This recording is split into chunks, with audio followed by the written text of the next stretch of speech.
ओम श्री महागणाधिपतये नमः। उमा महेश्वराभ्याम नमः। श्री रामचंद्राय नमः। हनुमतये नमः। नारदादि महर्षि वाल्मीकि मुनिभ्यो नमः। मूल रामायण हिंदी अर्थ के साथ। आदि काव्य वाल्मीकि की रामायण का मूल आधार ग्रंथ मूल रामायण, जिसका उपदेश सर्वप्रथम देवर्षि नारद जी ने महर्षि वाल्मीकि को दिया था। तमसा नदी के तट पर ध्यानरत महर्षि वाल्मीकि एक ऐसे महान काव्य की रचना करना चाहते थे जिसके नायक के आदर्श गुणों से प्रभावित होकर उसके आदर्श गुणों का अनुसरण कर जन जन का कल्याण हो सके। काव्य रचना का जो उद्देश्य है, काव्यम यशसे अर्थकृते व्यवहार विदे शिवेतर क्षतये सद्य परिनिवृत्तये कांता सम्मित तत्वोपदेश युजे, अर्थात काव्य का निर्माण समाज में व्याप्त कुरीतियों को दूर कर यश के लिए, धर्म अर्थ आदि पुरुषार्थ चतुष्टय के सिद्धि के लिए, व्यवहारिक ज्ञान प्राप्त करने के लिए, चरित्र निर्माण की शिक्षा के लिए और सभी के हितार्थ माधुर्य आदि गुणों से युक्त कांता सम्मित सदुपदेश से युक्त होने के लिए होना चाहिए। इस स्थिति में तमसा नदी के तट पर रामायण का महानायक मर्यादा पुरुषोत्तम भगवान श्री राम के जीवन चरित्र का संक्षिप्त परिचय महर्षि वाल्मीकि को देवर्षि नारद द्वारा प्राप्त हुआ। इस उपदेश को मूल मंत्र के रूप में आदि कवि ने मूल रामायण का स्वरूप देकर आदि काव्य वाल्मीकि रामायण की रचना की। यही मूल रामायण आदि काव्य का प्रथम सर्ग है, जो रामायण का बीज सर्ग या मूल मंत्र है, जिसके विषय में गोस्वामी तुलसीदास जी ने भी लिखा है। मंगल भवन या मंगलहारी उमा सहित जहि जपत पुरारी। इसका इतना महत्व है कि स्वयं भगवान शिव अपने धर्मपत्नी उमा के साथ निरंतर जपते रहते हैं। इस पावन ग्रंथ का शुभारंभ करते हैं। ओम श्री गणेशाय नमः। ओम तपस्वाध्याय निरतम तपस्वी वाग्विदाम्बरम नारदम परिप्रच्छ वाल्मीकिर मुनिपुंगवम। कोन्वस्मिन् साम्प्रतं लोके गुणवान् कश्च वीर्यवान् धर्मज्ञश्च कृतज्ञश्च सत्यवाक्यो दृढव्रतः। चारित्रेण च को युक्तः सर्वभूतेषु को हितः। विद्वान् कः कः समर्थश्च कश्चैक प्रियदर्शनः। आत्मान् को जित्क्रोधो द्युतिमान् को न शूयकः। कस्य बिभ्यति देवाश्च जातरो शस्य संयुगे। तपस्वी वाल्मीकि जी ने तपस्या और स्वाध्याय में लगे हुए विद्वानों में श्रेष्ठ मुनिवर नारद से पूछा, हे मुनि, इस समय इस संसार में गुणवान, वीर्यवान, धर्मज्ञ, उपकार करने वाला, सत्यवक्ता और दृढ़ प्रतिज्ञ कौन है? सदाचार से युक्त समस्त प्राणियों का हित साधक, विद्वान, सामर्थ्यशाली और एकमात्र प्रिय दर्शन सुंदर पुरुष कौन है?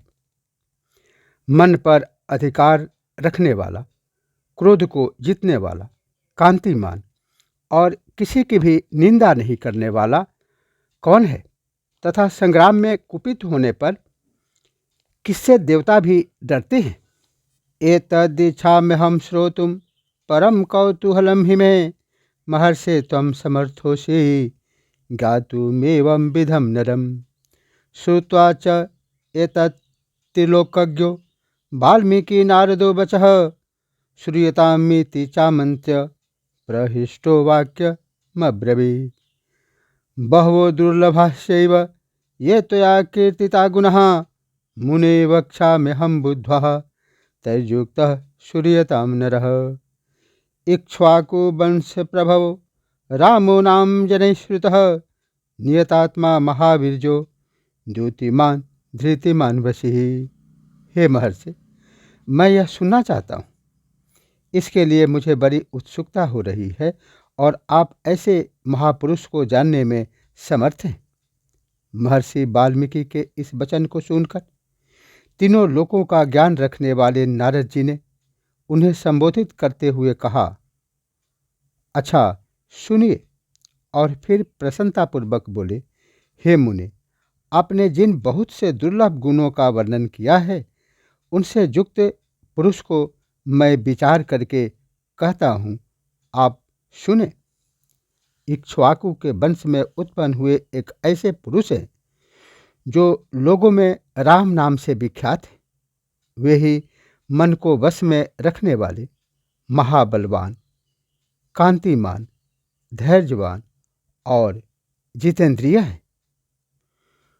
बुद्धिमान नीतिमान वाग्मी श्रीमान शत्रु निर्बर्हन विपुलांशो महाबाहु कंबुग्रीवो महाहनु महोरस्को महेश्वासो गुर्जत्रुररिंदमः आजानबाहु सुशिरः सुललाटः सुविक्रमः समः संविभक्तांगः स्निग्धवर्णः प्रतापवान् विनवक्षा विशालाक्षो लक्ष्मीवान शुभलक्षणः।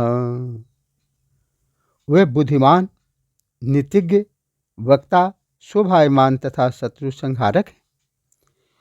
उनके कंधे मोटे और भुजाएं बड़ी बड़ी है, ग्रीवा शंख के समान और ठोड़ी पुष्ट है। उनकी छाती चौड़ी तथा धनुष बड़ा है। गले के नीचे की हड्डी हसली मांस से छिपी हुई है। वे शत्रुओं का दमन करने वाले हैं। भुजाएं घुटने तक लटकी है। मस्तक सुंदर है। ललाट भव्य और चाल मनोहर है। उनका शरीर अधिक ऊंचा या नाटा न होकर मध्यम और सुडौल है। देह का रंग सुंदर है। वे बड़े प्रतापी हैं। उनका वक्षस्थल भरा हुआ है। आंखें बड़ी बड़ी है। वे शोभायमान और सुंदर लक्षणों से संपन्न हैं।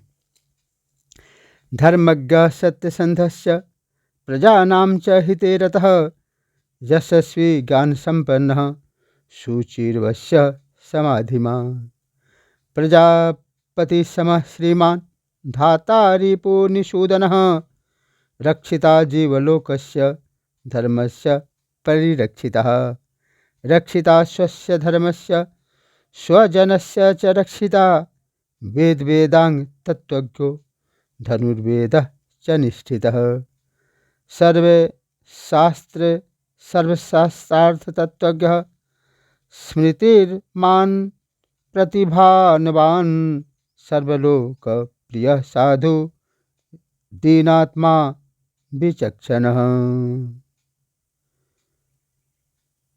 धर्म का ज्ञाता, सत्य प्रतिज्ञ तथा प्रजा के हित साधन में लगे रहने वाले हैं। वे यशस्वी, ज्ञानी, पवित्र, जितेंद्रिय और मन को एकाग्र रखने वाले हैं। प्रजापति के समान पालक, श्री संपन्न, बैरी विध्वंसक और जीवों तथा धर्म के रक्षक। स्वधर्म और स्वजनों के पालक, वेद वेदांगों के तत्ववेता तथा धनुर्वेद में प्रवीण हैं। वे अखिल शास्त्रों के तत्वज्ञ, स्मरण शक्ति से युक्त और प्रतिभा संपन्न हैं। अच्छे विचार और उदार हृदय वाले वे रामचंद्र जी बातचीत करने में चतुर तथा समस्त लोगों के प्रिय हैं। सर्वदा अभिगतः सद्भिः समुद्र इव सिंधुभिः आर्य सर्वसमस्यैव सदैव प्रियदर्शनः स च सर्वगुणोपेतः कौसल्यानन्दवर्धनः समुद्र इव गाम्भीर्ये धैर्येण हिमवानिव विष्णुना सदृशो वीर्ये सोमवत् प्रियदर्शनः कालाग्नि सदृशः क्रोधो क्षमया पृथिवी समः धनदेन समस्त्याग सत्य धर्म इवा परः। जैसे नदियां समुद्र में मिलती हैं, उसी प्रकार सदा राम से साधु पुरुष मिलते रहते हैं। वे आर्य एवं सब में समान भाव रखने वाले हैं। उनका दर्शन सदा ही प्रिय मालूम होता है। संपूर्ण गुणों से युक्त वे श्री रामचंद्र जी अपनी माता कौशल्या के आनंद को बढ़ाने वाले हैं। गंभीरता में समुद्र और धैर्य में हिमालय पर्वत के समान है।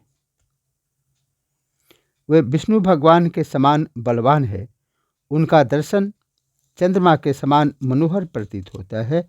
वे क्रोध में कालाग्नि के समान और क्षमा में पृथ्वी के सदृश, त्याग में कुबेर और सत्य में द्वितीय धर्मराज के समान है। तमेवं गुण संपन्नम रामम सत्य पराक्रमम ज्येष्ठम ज्येष्ठ गुणैर्युक्तम प्रियम दशरथ सुतम प्रकृतीनां हितैर्युक्तम प्रकृति प्रिय कामया यौवा राज्येन संयुक्त मैच्छत्प्रीत्या महीपतिः तस्याभिषेक संवारा दृष्ट्वा भार्याथ कैकेयी पूर्वं दत्ते वरा देवी वरमेन मयाचत विवासनं च रामस्य भरतस्याभिषेचनं स सत्यवचनाद् राजा धर्मपाशे न संयतः विवास्यामास सूतं रामं दशरथ प्रियम। इस प्रकार उत्तम गुणों से युक्त और सत्य पराक्रम वाले सद्गुणशाली अपने प्रियतम ज्येष्ठ पुत्र को, जो प्रजा के हित में संलग्न रहने वाला था, प्रजावर्ग का हित करने की इच्छा से राजा दशरथ ने प्रेमवश युवराज पद पर अभिषिक्त करना चाहा। तदनंतर राम के राज्याभिषेक की तैयारियां देखकर रानी कैकेयी ने, जिसे पहले ही वर दे दिया जा चुका था, राजा से यह वर मांगा कि राम का निर्वासन अर्थात वनवास और भरत का राज्याभिषेक हो। राजा दशरथ ने सत्य वचन के कारण धर्म बंधन में बद्ध कर प्यारे पुत्र राम को वनवास दे दिया। स जगाम वनम वीरः प्रतिज्ञा मनुपालयन पितुर्वचन निर्देशा कैकेयः प्रिय कारणा तम व्रजंतम प्रियो भ्राता लक्ष्मणो नुजागमाः स्नेह द्विनय संपन्नः सुमित्रा नंदवर्धनः भ्रात्रं दयितो भातुः सौभात्रा मनुदर्शयन् रामस्य दयिता भार्या नित्यं प्राणसमाहिता जनकस्य कुले जाता देवमायेव निर्मिता सर्वलक्षण संपन्ना नारीणा मुतमा बधूः सीताप्यनुगता रामं शशिनं रोहिणी यथा पौरे रनुगतो दूरं पिता दशरथेन च। कैकेयी का प्रिय करने के लिए पिता की आज्ञा का अनुसार उनकी प्रतिज्ञा का पालन करते हुए वीर रामचंद्र जी वन को चल दिए। तब सुमित्रा के आनंद को बढ़ाने वाले विनयशील लक्ष्मण जी ने भी, जो अपने बड़े भाई राम को बहुत ही प्रिय थे, अपने सुबंधुत्व का परिचय देते हुए स्नेहवश वन को जाने वाले बंधुवर राम का अनुसरण किया। और जनक के कुल में उत्पन्न सीता भी, जो अवतीर्ण हुई देव माया की भांति सुंदरी, समस्त सुलक्षणों से विभूषित स्त्रियों में स्त्री रत्न सर्वोत्तमा थी। राम की प्राणों के समान प्रियतमा पत्नी तथा सदा ही पति का हित चाहने वाली थी, रामचंद्र जी के पीछे चली जैसे चंद्रमा के पीछे रोहिणी चलती है। उस समय पिता दशरथ ने अपना सारथी भेजकर और पूर्ववासी मनुष्यों ने स्वयं साथ जाकर दूर तक उनका अनुसरण किया। ओम श्रृंगवीरपुरे सुतं गंगाकूले व्यसर्जयते गुहमासाद्य धर्मात्मा विषादाधिपतिं प्रियं गुहेन सहितो रामो लक्ष्मणेन च सीतया ते वनेन वनं गत्वा नदीस्तीर्त्वा बहूदकः चित्रकूटमनुप्राप्य भरद्वाजस्य शासनात् रम्यमावसथं कृत्वा रममाना वने त्रयः देवगन्धर्वसङ्काशास्तत्र ते न्यवसन् सुखम्। फिर श्रृंगेरपुर में गंगा तट पर अपने प्रिय निषाद राज गुह के पास पहुंचकर धर्मात्मा श्री रामचंद्र जी ने सारथी को अयोध्या के लिए विदा कर दिया। निषाद राज गुह, लक्ष्मण और सीता के साथ राम ये चारों एक वन से दूसरे वन में गए। मार्ग में बहुत जलों वाली अनेकों नदियों का पार करके भरद्वाज के आश्रम पर पहुँचे और गुह को वहीं छोड़ दिया। भरद्वाज मुनि की आज्ञा से चित्रकूट पर्वत पर गए। वहाँ वे तीनों देवता और गंधर्वों के समान वन में नाना प्रकार की लीलाएं करते हुए एक रमणीय पर्णकुटी बनाकर उसमें सानंद रहने लगे। चित्रकूटम गते रामे पुत्र शोकातुरस्तदा राजा दशरथ स्वर्गम जगाम बिलपन सुतम गते तु तस्मिन् भरतो वसिष्ठ प्रमुखैर्द्विजैः नियुज्यमानो राज्याय नैषद्राज्यं महाबलः स जगाम वनं वीरो रामपादप्रसादकः गत्वा तु स महात्मानं रामं सत्यपराक्रमम् अयाचत् भ्रातरं रामम् आर्जं भावपुरस्कृतः तमेव राजा धर्मज्ञ इति रामं वचो ब्रवीत्। राजा के चित्रकूट चले जाने पर पुत्र शोक से पीड़ित राजा दशरथ उस समय पुत्र के लिए उसका नाम ले लेकर हा राम इस प्रकार से विलाप करते हुए स्वर्गामी हुए। उनके स्वर्गगमन के उपरांत वशिष्ठ आदि प्रमुख ब्राह्मणों द्वारा राज संचालन के लिए नियुक्त किए जाने पर महाबलशाली वीर भरत ने राज्य की कामना न करके पूज्य राम को प्रसन्न करने के लिए वन को ही प्रस्थान किया। वहाँ पहुंचकर सद्भावना युक्त भरत जी ने अपने बड़े भाई सत्य पराक्रमी महात्मा राम से याचना की और यूँ कहा, हे धर्मज्ञ, आप ही राजा हो। ओम रामोपि परमोदारः सुमुखः सुमहायशः न च ईच्छत् पितुरादेशात् राज्यं रामो महाबलः पादुके चास्य राज्याय न्यासं दत्त्वा पुनः पुनः निवर्तयामास्ततो भरतं भरताग्रजः स कामं मनवाप्यैव रामपादा उपस्पृशन् नंदीग्रामे करोद्राजं राम आगमन कांक्षया गते तु भरते श्रीमान सत्यसंधो जितेन्द्रियः रामस्तु पुनरालक्ष्य नागरस्य जनस्य च तत्रागमन्मेकाग्रो दंडकान् प्रविवेशः।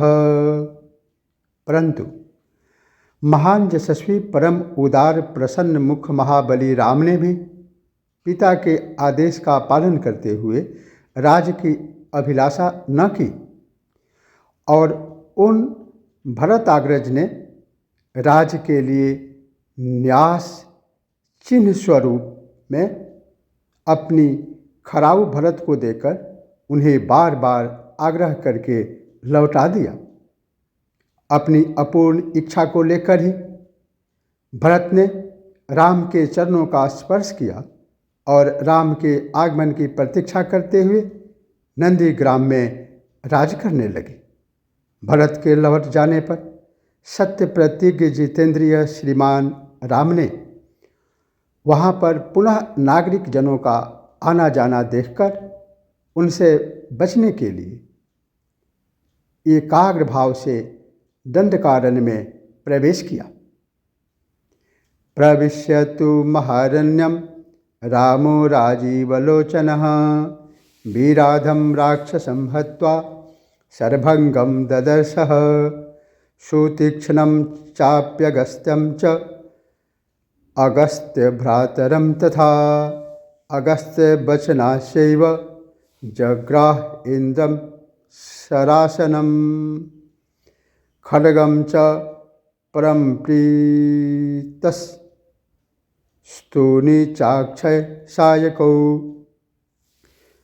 वसतस्तस्य रामस्य वने वनचरैः सह ऋषयोऽभ्यागमनं सर्वे बधायासुर रक्षसां सतसां प्रतिशुश्राव राक्षसानां तदा बने। उस महान वन में पहुँचने पर कमल लोचन राम ने विराध नामक राक्षस को मारकर शरभंग, सुतीक्ष्ण, अगस्त मुनि तथा अगस्त के भ्राता का दर्शन किया।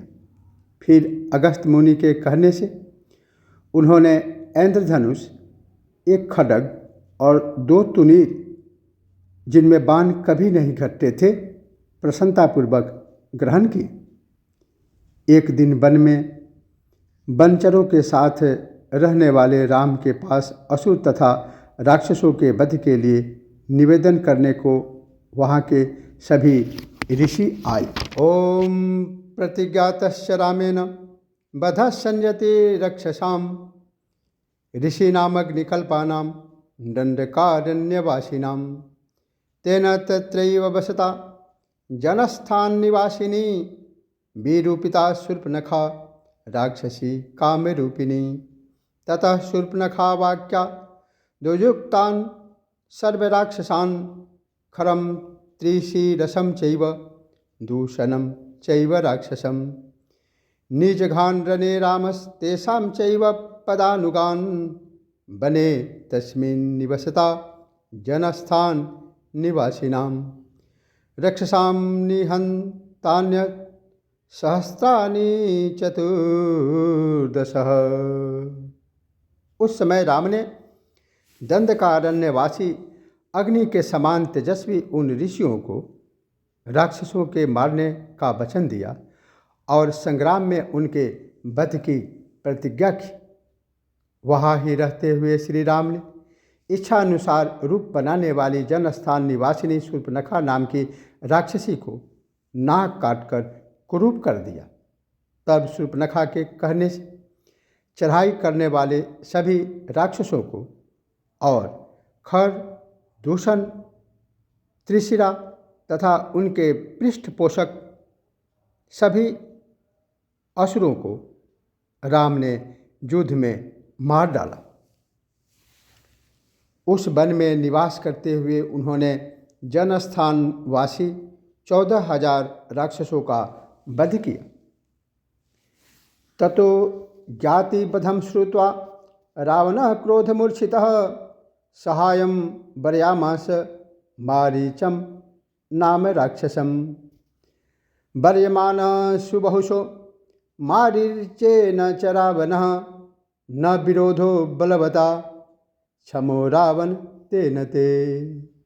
अनादृत्य तु तद्वाक्यं रावणः कालचोदितः जगाम सह मारीचस् तस्याश्रम पदम तदा। तेन मायाविना दूरम वह्वह्य नृपात्मजौ जहार भार्या रावणस्य गृधम हत्वा जटायुषम। तदनंतर अपने कुटुंब का वध सुनकर रावण नाम का राक्षस क्रोध से मूर्छित हो उठा और उसने मारीच राक्षस से सहायता मांगी। यद्यपि मारीच ने यह कहकर कि हे रावण, उस बलवान राम के साथ तुम्हारा विरोध ठीक नहीं है, रावण को अनेकों बार मना किया, परंतु काल की प्रेरणा से रावण ने मारीच के वाक्यों को टाल दिया और उसके साथ ही राम के आश्रम पर गया। मायावी मारीच के द्वारा उसने दोनों राजकुमारों को आश्रम से दूर हटा दिया और स्वयं राम की पत्नी सीता का अपहरण कर लिया। जाते समय मार्ग में विघ्न डालने के कारण उसने जटायु नाम का गृध का वध किया।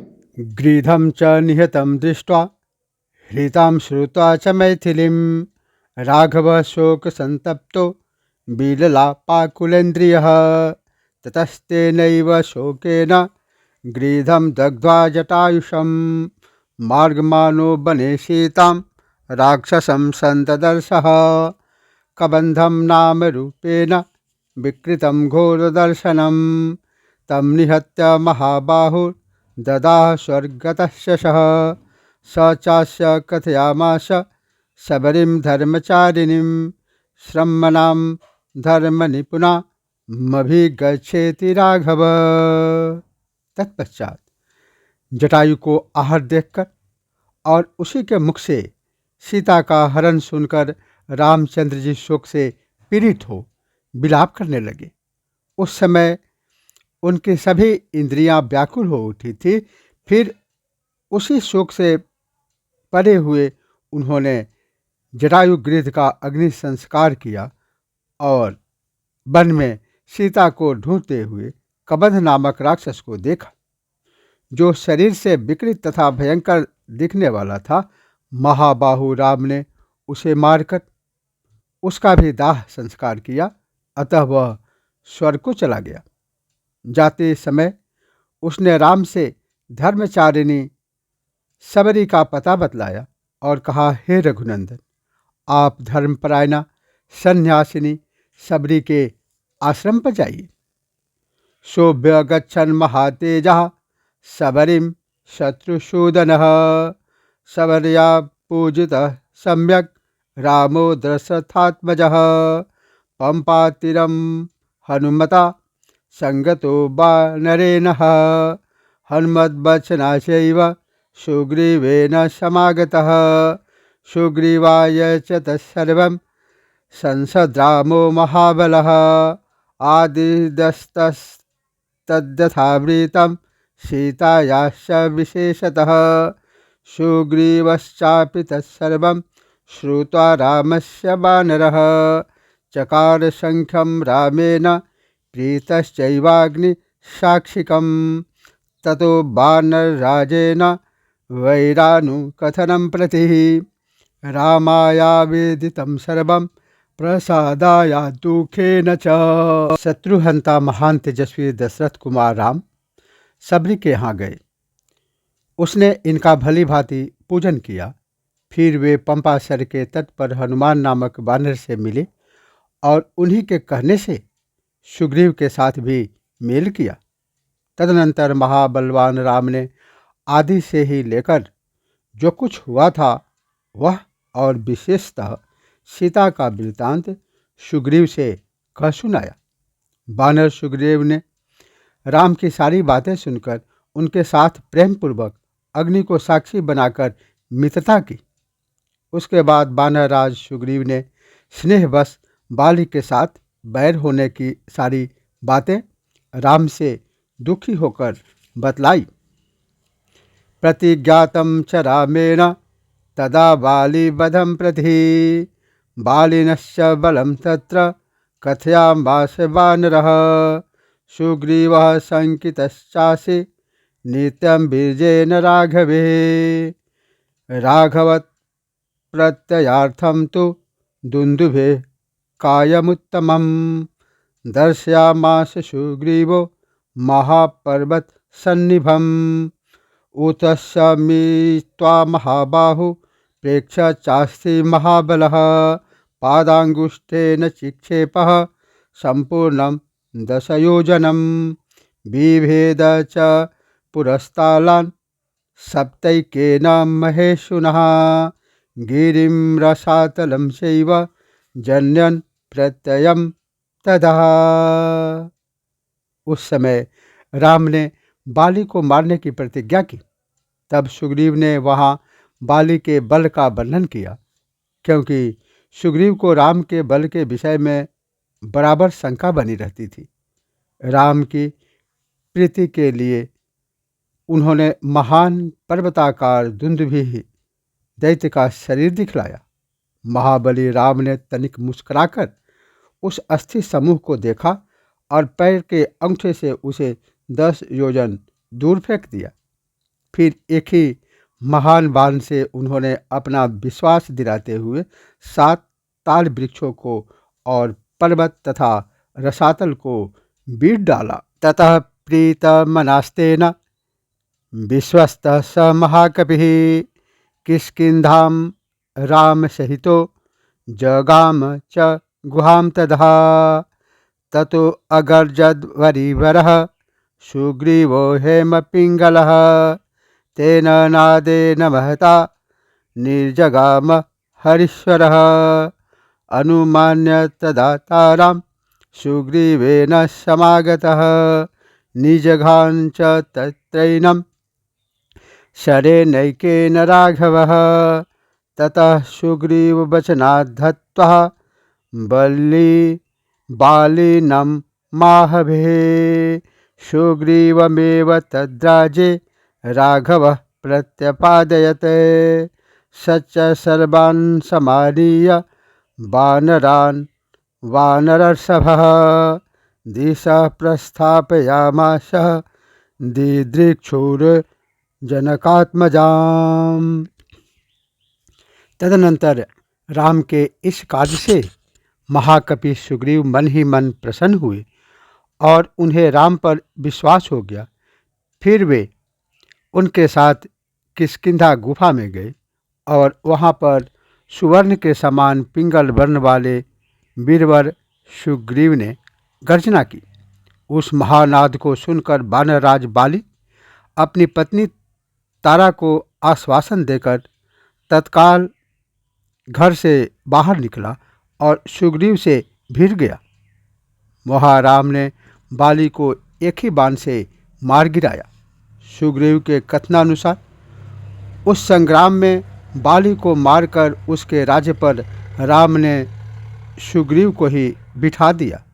तब उन वानर राज ने सभी वानरों को बुलाकर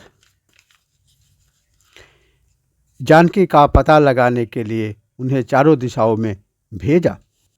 ततो गृधस्य वचनात् सम्पातिर्हनुमान् बलिः शतयोजन विस्तीर्णं पुप्लुवे लवणार्णवम्। तत्र लंकां समासाद्य पुरीं रावण पालितां ददर्श सीतां ध्यायन्तीम् अशोके वनिकां गतां।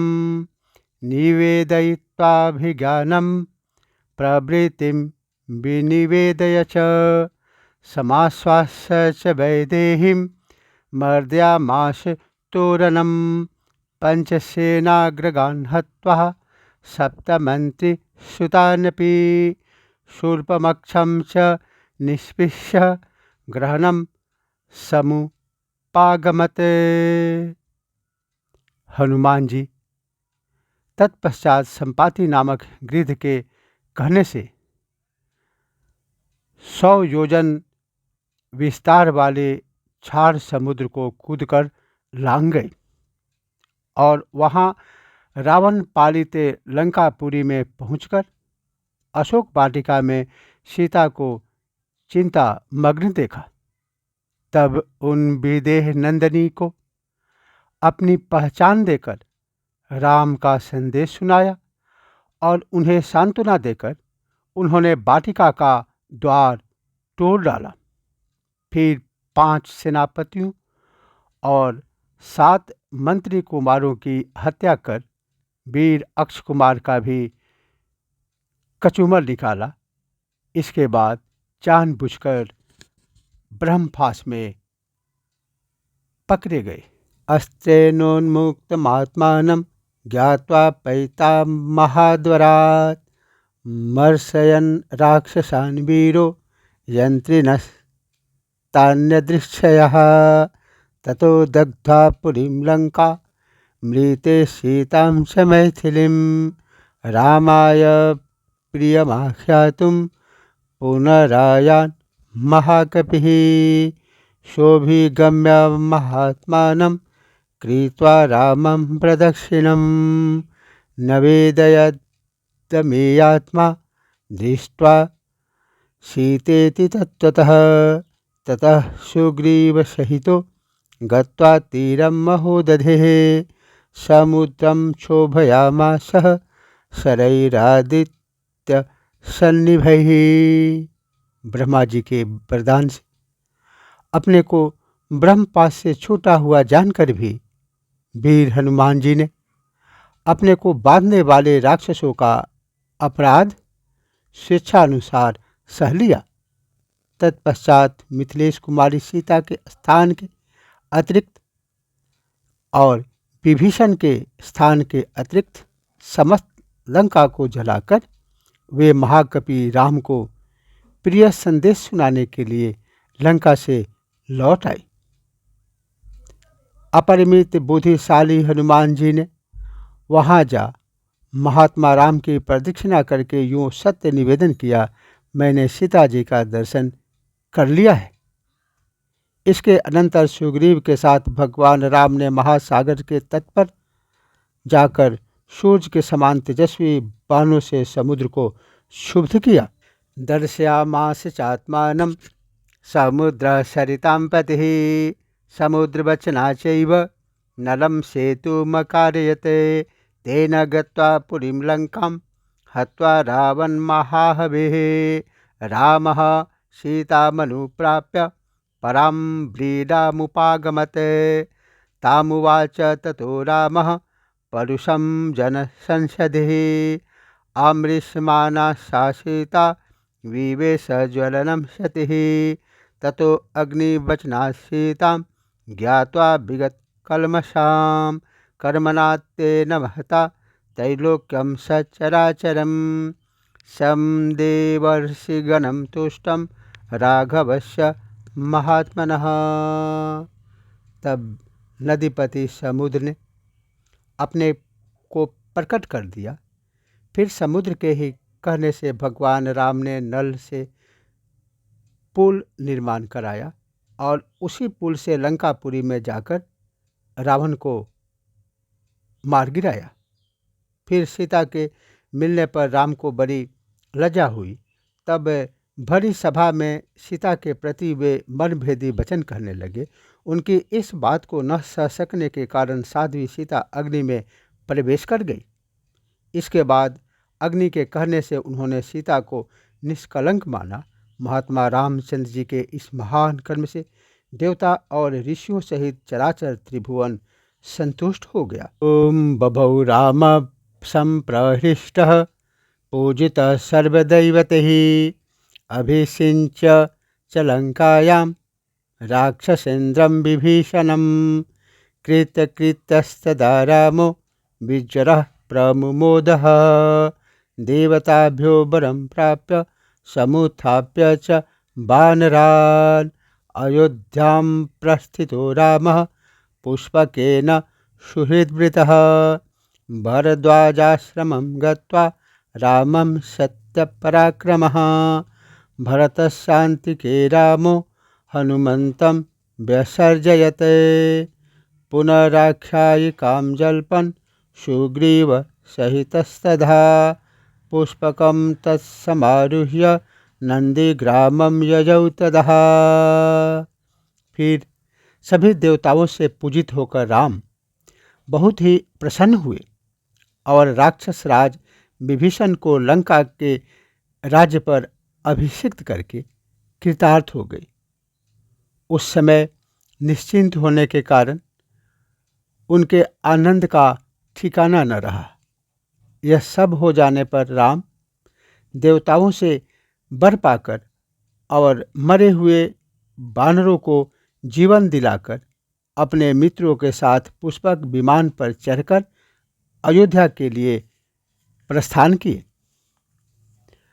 भारद्वाज मुनि के आश्रम पर पहुंचकर सबको आराम देने वाले सत्य पराक्रमी राम ने भरत के पास हनुमान को भेजा। फिर सुग्रीव के साथ कथा वार्ता करते हुए पुष्पक विमान पर आरूढ़ होकर नंदीग्राम को चले गए। नंदीग्रामे जटां हित्वा भ्रातृभिः सहितो नघः रामः सीतामनुप्राप्य राज्यं पुनर्वाप्तवान् प्रहृष्टमुदितो लोकस्तुष्टः पुष्टः सुधार्मिकः निरामयो ह्यरोगस्य दुर्दुभिक्ष भयवर्जितः न पुत्रमरणं केचित् द्रक्ष्यन्ति पुरुषः क्वचित् नार्यश्चाविधवा नित्यं भविष्यन्ति पतिव्रतः न चाग्निभयं किंचित् नाशु मज्जन्ति जन्तवः न वातजं भयं किंचित् नापि ज्वर कृतं तथा। निष्पाप रामचंद्र जी ने नंदीग्राम में अपनी जटा कटाकर भाइयों के साथ सीता को पाने के अनंतर पुनः अपना राज्य प्राप्त किया। अब राम के राज्य में लोग प्रसन्न, सुखी, संतुष्ट, पुष्ट, धार्मिक तथा रोग व्याधि से मुक्त रहेंगे। उन्हें दुर्भिक्ष का भय न होगा। कोई कहीं भी अपने पुत्र की मृत्यु नहीं देखेंगे। स्त्रियां विधवा नहीं होगी, सदा ही पतिव्रता रहेंगी। किसी को आग लगने का भय न होगा। कोई प्राणी जल में नहीं डूबेंगे। बात और ज्वर का भय थोड़ा भी नहीं रहेगा। न चापि क्षुद्भयं तत्र न तस्करभयं तथा नगराणि च राष्ट्राणि धनधान्ययुतानि च नित्यं प्रमुदिताः सर्वे यथा कृतयुगे तथा अश्वमेघशतैरिष्टः तथा बहु सुवर्णकैः गवां कोट्ययुतं दत्त्वा विद्वद्भ्यो विधिपूर्वकम् असंख्येयं धनं दत्त्वा ब्राह्मणेभ्यो महायशः राजवंशान् सद्गुणान् स्थापयिष्यति राघवः चातुर्वर्ण्य च लोकेऽस्मिन् स्वे स्वे धर्मे नियुष्यति 10 वर्षसहस्राणि 10 वर्षशतानि च रामो राज्यमुपाश्रित्वा ब्रह्मलोकं प्रयास्यति। क्षुधा तथा चोरी का डर भी जाता रहेगा। सभी नगर और राष्ट्र धन धान संपन्न होंगे। सतयुग की भांति सभी लोग सदा प्रसन्न रहेंगे। महायशस्वी राम बहुत से सुवर्णों की दक्षिणा वाले 100 अश्वमेध यज्ञ करेंगे। उनमें विधि पूर्वक विद्वानों को 10,000 करोड़ 1 खर्ब गौ और ब्राह्मणों को अपरिमित धन देंगे तथा 100 गुने राजवंशों की स्थापना करेंगे। संसार में चारों वर्णों को वे अपने अपने धर्म में नियुक्त रखेंगे। फिर 11,000 वर्षों तक राज्य करने के अनंतर रामचंद्र जी लोक को पधारेंगे। ईदं पवित्रं पापघ्नं पुण्यं वेदैश्च संहितं यः पठेद् रामचरितं सर्वं पापैः प्रमुच्यते। एतद्याख्यानमायुष्यं पठन् रामायणं नरः सपूतपौत्रः सगनः प्रेत्य स्वर्गे महीयते। पठन् द्विजो वागृषभत्तमीया तस्यात् क्षत्रियो भूमिपतित्तमीयात्। वाणिज्यनः पुण्यफलत्तमीयात् जनस्य शूद्रोऽपि महत्तमीयात्। इत्यार्षे श्रीमद् रामायणे वाल्मीकिये आदिकाव्ये प्रथम सर्गः मूलरामायणः संपन्नः। भगवान श्री राम के अवतरण और उनके ब्रह्मलोक तक के प्रस्थान के कथा को वेदों के समान पवित्र, पापनाशक और पुण्यमय इस रामचरित्र को जो पढ़ेगा वह सब पापों से मुक्त हो जाएगा।